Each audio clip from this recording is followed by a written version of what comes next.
Would you, if one ground can support the technology in terms of offside or the kind of smaller elements of technology without putting in full-blown VAR, would you do it even though some grounds can't? Surely that's a unfair playing ground for some games. You can't do that, can you?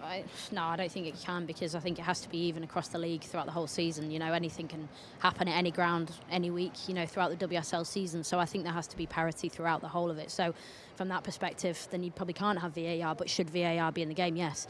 And I think today's an example, a massive push, an acceleration towards the process of, let's hope that becomes a thing, because I think those are just subject now. We can only analyse them based on what we see, and we've got our eyes are different. We've got slow-mos, but our eyes are different sitting on the fence.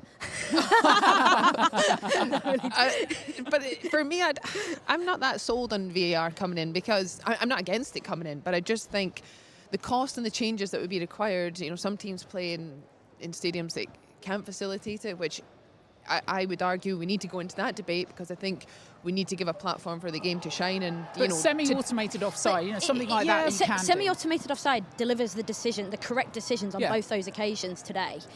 I'm not a fan of VAR in the game. In football, you know, men's football, women's football, whatever. I'm not a fan of it, because for me it just takes the emotion out of the game.